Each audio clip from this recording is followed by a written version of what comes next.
So crazy. They all just went away now. But these clouds are just doing some magical things. Welcome, everybody. I'm showing the clouds for a minute because before I decided to go live, I've been here for like 3 or 4 minutes, and the clouds were just forming some amazing things, man. Oh my God. I don't know if you can see the movement of the clouds, but they were forming like dragons and birds, and I'm seeing all different kinds of lights in the sky and streaks of lights. It's been happening for months.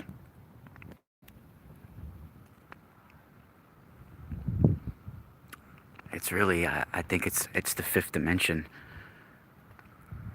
calling people.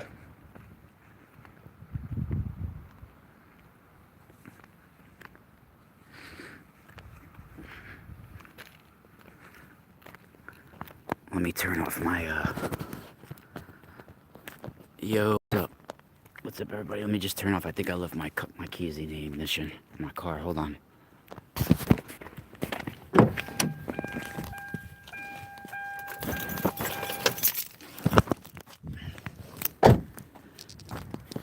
Yeah, I did.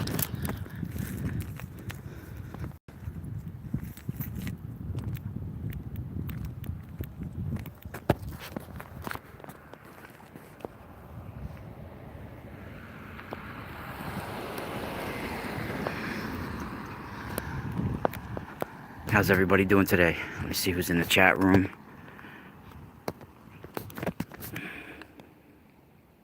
Matt Kuntz. Jeremy. What's up, brothers?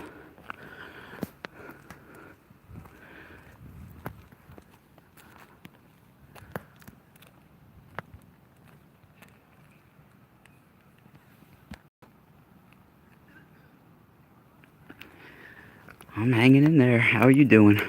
Jeremy Fusion. I like it. The fusion of worlds.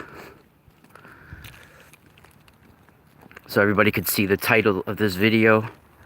Oumuamua. I think that's how you say it. Which I think in Hawaiian means like a very ancient visitor. Or something like that. Which is very... I think it's very fitting of a name. In fact, for those that don't know, when this was first found in I think it was October 2017, they were calling it, I think they were calling it Rama, which is from ancient Indian culture, right? But it's also, I think it was, they named it that because it was like this spacecraft thing from an Arthur C. Clarke story. I forget. I'm pretty sure that's what it was, though. But Arthur C. Clarke, of course, lived in Sri Lanka for many years. But he was from England. Well-known science fiction writer, futurist. And he had a lot of connections all over the world with the elites, for sure.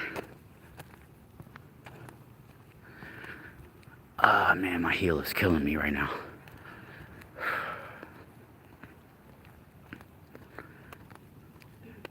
I've been trying to fix heel spurs without surgery, and it's rough. Apparently, they can only be fixed with surgery, especially ones that's as bad as mine. And there was no getting away, I think, from me getting one either, because I just spent like 2 decades always walking from at work on concrete, and then just growing up, you know, from always being in either wrestling and soccer, kickboxing, everything. I was just always on my feet, always moving.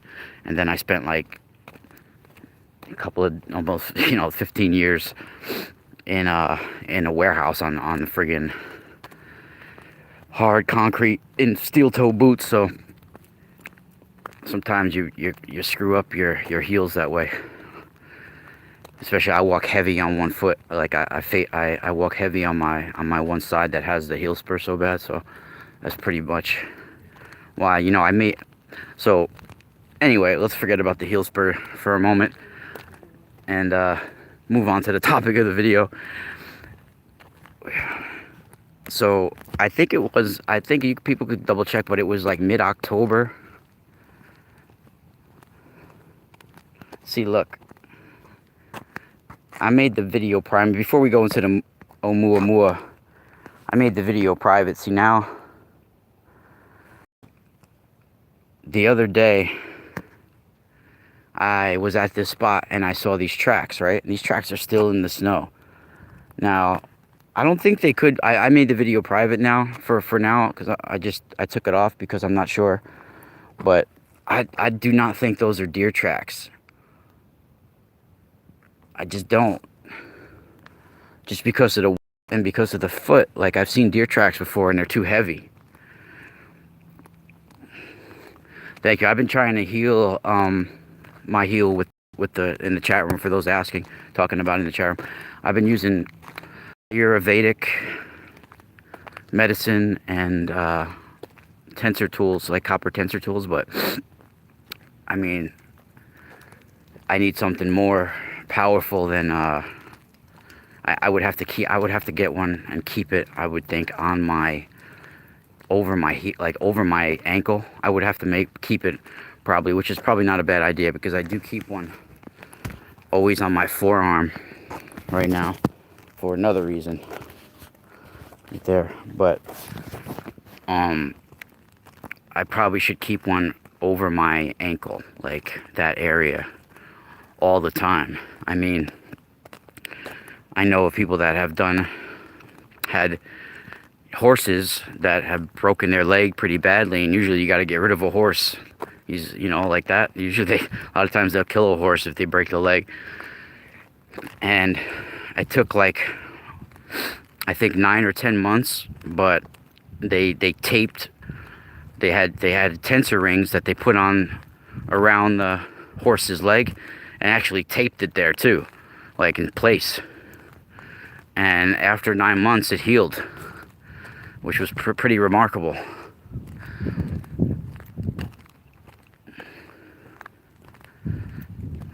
And the horse was like back to normal. So, first time we saw Oumuamua, which is talked about as like one of the first, I think the first interstellar object, but it's basically like a comet, right? And this is not exactly how I would describe it. I mean, of course, we have these labels for things: comets, meteors. And if you guys have been following my work, I've been talking deeper about what comets are. And some of the only people that I have found through my research that has any similar information as what I'm talking about with comets, I go even deeper, but some of the only people that I found that had similar information to me as comets were some of the most world-renowned astrobiologists in the world, and astronomers and astrophysicists like Sir Fred Hoyle and Professor Chandra, who I've had on my show. Unfortunately, Sir Fred Hoyle is no longer with us, but Professor Chandra's in his 80s. He's still with us, and he was on my show on the Truth Frequency Radio. And of course, I go to a little bit deeper, but he even suggested some of the things that I was suggesting, you know. So let me pass this group of ladies. Morning, ladies. Morning.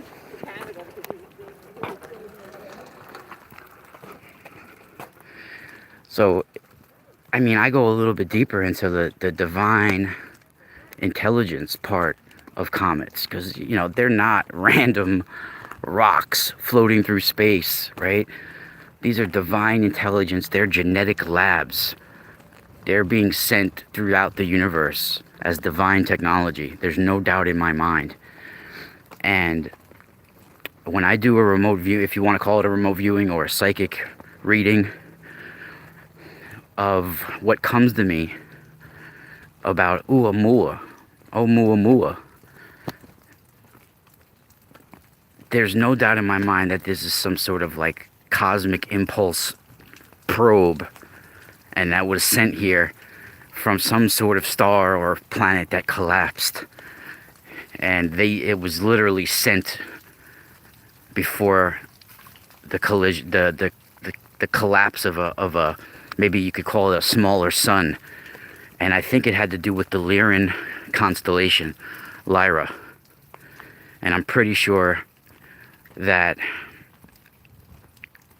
the races that were involved, that this is connected to, have ascended to a higher harmonic frequency, and they do reach some people telepathically.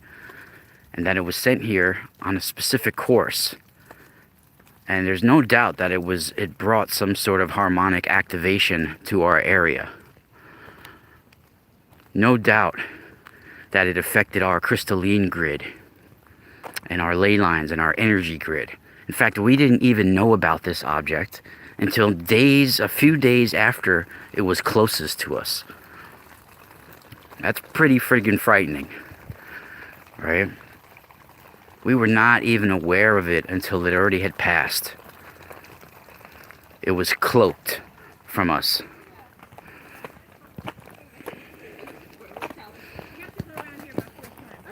Hold on a second.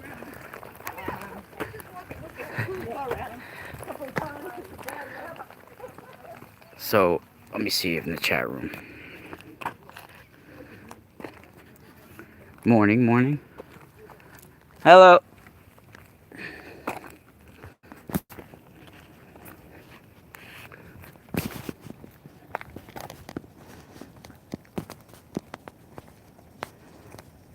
Oh, good morning. Now I see some neighbors here too. Can never get no privacy. Morning, everybody. Does Sagittarius mean anything to me? Well, I mean, they all affect us. All of the cosmos. They're all soul stations within our journey. You know, for some reason I have strong connections to the Scorpius cluster, like Antares, and also Vega, Lyra, places like that. Just, you'll know when certain things, you'll hear certain names or read certain names, or you know, you'll know your body like responds to it, I think, you know. So there's times where I'll read, even like there's this ancient city from India called Benares, and even as a kid, as a child, reading a story and reading the word Benares in the story, it did something to me. It like my whole body responded to the name, just the word. They call that city now Varanasi, but it's one of the ancient holy cities of India. And I knew nothing about this as a kid, you know, not in this life at least. When I was like 9 or 10 years old, 11 years old, I think I was like around 6th grade, 5th or 6th grade, I read some sort of story that had the name Benares in it from India, right? And it was a story about this musical festival and all the stuff that took place. And as soon as I saw the name Benares, it was like magic to my body. You know, my whole body responded to the name. So I think it's the same thing when you say, if you see, or if you're like Sagittarius, like if you're responding to that, then you should go with that. You know, that's definitely a sign. You know.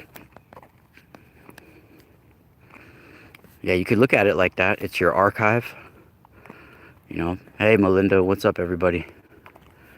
Yep, it's an archive, Akashic record. You could, you know, your own personal bio reading, right? It's the soul stations within your journey, however you want to look at it. Your archives, your digital memory, right? We only exist in this physical world because we emerged out of something holographic, right?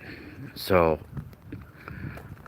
we're here because of a code. We have a genetic reading, like a digital reading of who we are, of our travels, of our journeys, right? And that's within us.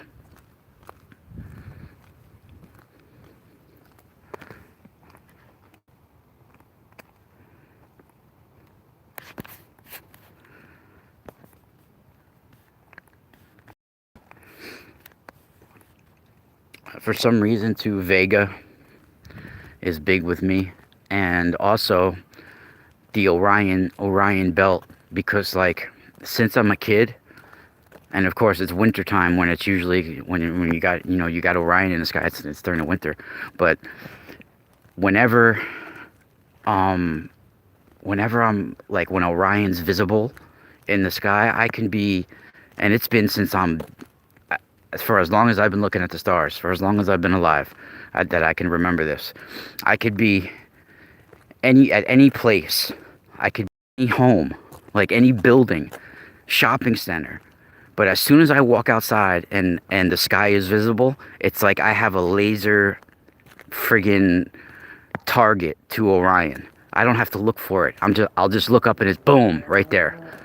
So that's kind of that always, it didn't freak me out, but it always knew, and it always looked like a window to me, like a square, like the way the belt is, and then the way the other stars are around. I would see like a window in the sky, So that always made hit home with me, and I knew that I always my part of who I am had to do with coming through that, in some way. And of course, the Milky Way, we're anchored. That is the divine abode of most religions. A lot of the Native American cultures, they have a journey as well through the Milky Way, and they actually meet this huge skull crusher, astral being that crushes their skull and pulls like the connection from your soul out of it. Pretty intense. And that's not just one Native American tribe. There's a lot of them that have to do with that. Author Andrew Collins talks about that as well in some of his books. But way before Andrew Collins, this is an ancient practice and belief system to many tribes. And for me, Oumuamua was sent from the Lyra constellation, and it was sent as a cosmic impulse type of, and it brings harmonic frequencies here. It brings some sort of, it activated something, like I said before. And I'm pretty sure the way we even discover these things is we send radio waves pulsating out, and they bounce back off of them, and then we know that the object is there, or something like that, right? So we didn't even know this thing had already passed us, right? So that is pretty amazing in itself. And in my opinion, anywhere from 50 to 100,000 years ago, this was sent, maybe even longer. And it was sent to pass at a certain time.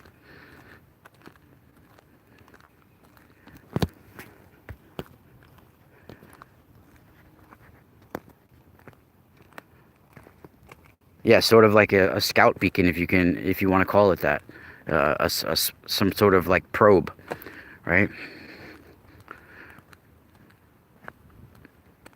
For sure, and it's a different kind of comet, right? There's different types of objects, right? This one was more like a capsule, like a probe,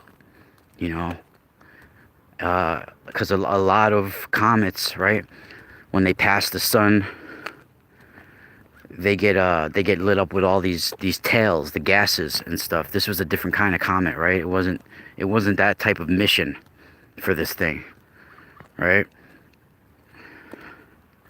Like Halley's Comet sometimes can be seen with 3 tails. And speaking of the author Andrew Collins, even he talks about Göbekli Tepe in Turkey, how it's possible that one of the pillars is describing Halley's Comet.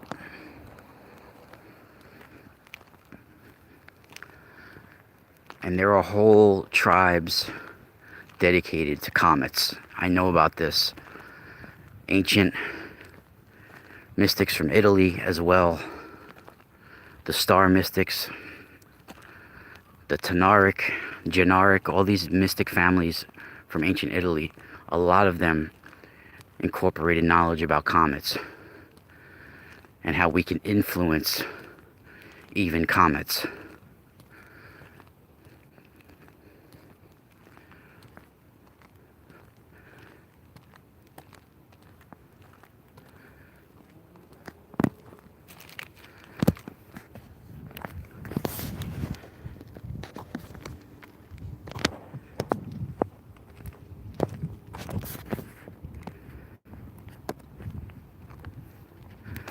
Let me see what's in the chat room. The Tuatha Danann, the Tuatha. Well, Tuathas, they're more Celtic.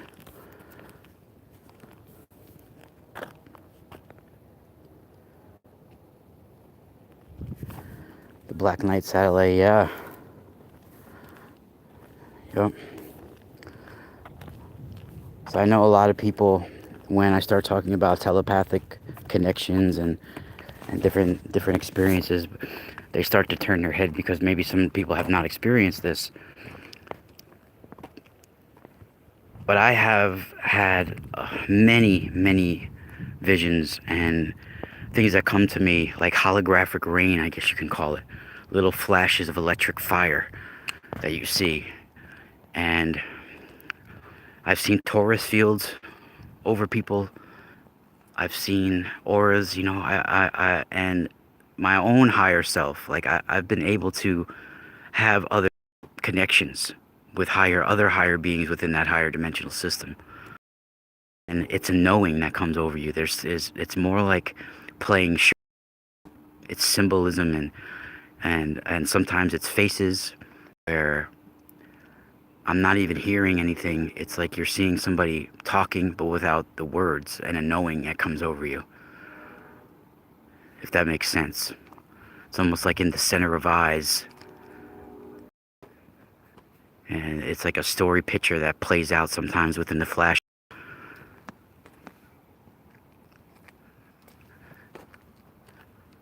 And I've seen many times on many different levels feline type beings, cat type beings, crystal type beings, you know, these type beings that, and I've done intense research to find other people that have had similar experiences.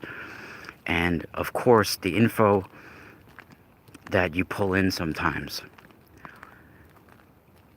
there's different ways. In my opinion, you should never let anything embody you in any way, right? But if things are appearing to you for a reason, right? So you have to discern whether this reason is for the benefit of all, or if it's only trying to be a trickster, right? God gives you certain abilities for certain reasons. You got to look at it like that. And if the universe is talking to you, don't let dogmatic belief systems shut you out from the universe, because God is the universe. And for me, it's pretty friggin' easy to tell whether something is evil or not, even if it comes to you with a smile. All right. Now, from what I get about Oumuamua is that it was sent. It's like there was a collapse. Some planetary system that had two suns. That's what comes to me. There was two suns. The smaller sun collapsed in on itself. And this was sent before that, if that makes sense in some sort of way.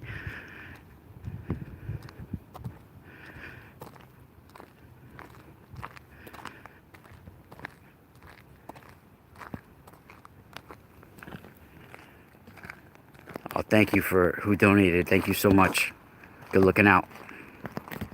Who was that? La Lover Girl.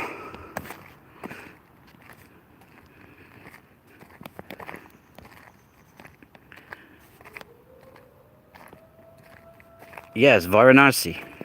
Yes. Yes, Linda, that was Varanasi. Now is it used to be Benares. Benares. Benar, I think. Yeah, that's Benares. And I've been having visions. I would love if anybody out there has true knowledge of the city of Benares and has been there. I would love to know if this certain well that I've had visions of is there, because what's interesting about that is that similar to what I had visions of when I was younger appeared on the David Icke website about 10 or 15 years ago. And I have it actually on my website. If you go to the Naga Nephilim files page on my website, I have a picture of it. One of the only known pictures to exist of the well of Shesha. Right? So, and some people say this well doesn't exist, that it was that's some other place that in that picture. But I feel that there is a secret well in Benares, India, and this was the well that Patanjali received his and made his aphorisms of yoga. And it's a step well. And I time jumped literally when I was younger, out of nowhere, and I've talked about it before. And it was before I knew about some of these areas. Like, literally, when I was younger, I came home from soccer practice one day, and I'm talking about like 10, 11, 12 years old, something like that. I came home from soccer practice, and I was exhausted. And I went to go sit on the couch to take off my shin guards and my cleats. As soon as I walked in, I sat down to take off, and before my mom was gonna go get ready go get dinner ready or something. And as I was going to sit back, like going to sit down to take off my cleats and my shin guard, I think I had my cleats off already. I was like going to sit down on the couch so I could take off my shin guards, right? And as I was going, like my butt was going to sit down and lean back, I never felt myself hit the couch. It felt like I sank into it, and my whole body felt like I was gonna die. Like everything went, and I felt like that I had brain damage, that I was gonna die for a minute. And I went to scream for my mom, and nothing came out of my throat. Nothing. I couldn't make a sound, but I was screaming on the inside, screaming for someone to help me, that I'm dying. And it was like, whoa, and everything was just slowing down, and I was so freaking, and this has happened to me before, and I used to shake my head out of it. Like, really, I would shake my head and finally be like, whoa, and I would scream my way out of it, literally. But this time I was too tired, and I was too exhausted, and I gave into it. And the minute I did that, everything stopped. It's like I hit a wall, and I opened my eyes, and I was somewhere else. Weightless, literally weightless. And it was in this well, and whoa, tell me that's not crazy. Church bells, and I said in this well. So I was literally in this well, like, and I walked up to the surface of the well, and there was all steps going to the left, steps going to the right, and there was these two people hovering over the water. One of them was a heavy-set lady with her hood over her head with cat eyes, and there was flower petals like spinning around, and I saw red cobras on the wall, and there was like all this whole imagery, and I could smell the flowers, right? And then my mom was like calling me for dinner or something, and all of a sudden I snapped back out of it into my body, literally, and I could still smell flowers in the room, still smell it. And the weird thing about that is, like, 10 years later, I was reading The Secret Doctrine with Madame Blavatsky, and when I saw her eyes in the picture of her, that was the picture of that's the lady that I saw at that well.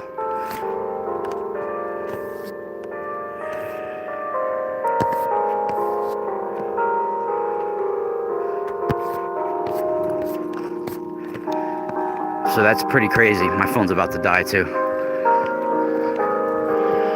Yeah, I've had some similar dreams in my life where, damn, that shit is loud.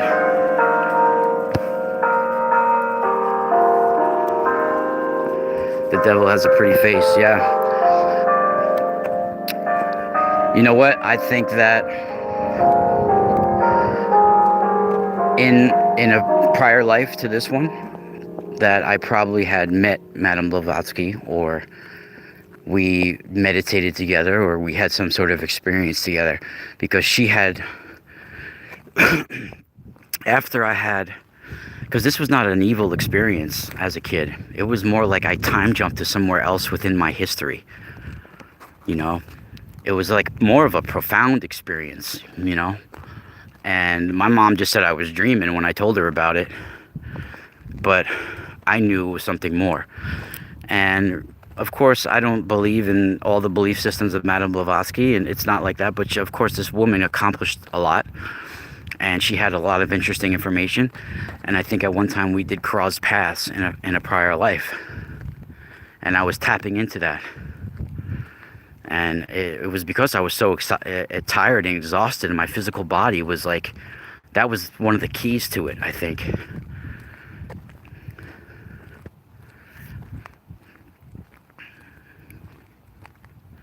And maybe we crossed paths when we were at a similar age. I don't know. You know, but she did spend time when I did see her picture, and I knew it was the woman from my dream. And I've had these kind of experiences before. Some of them were warnings, like when I had a nightmare about L. Ron Hubbard when I was a kid. I knew it was a warning to stay away from Scientology and stuff like that, you know. But this was a little bit different, and I think that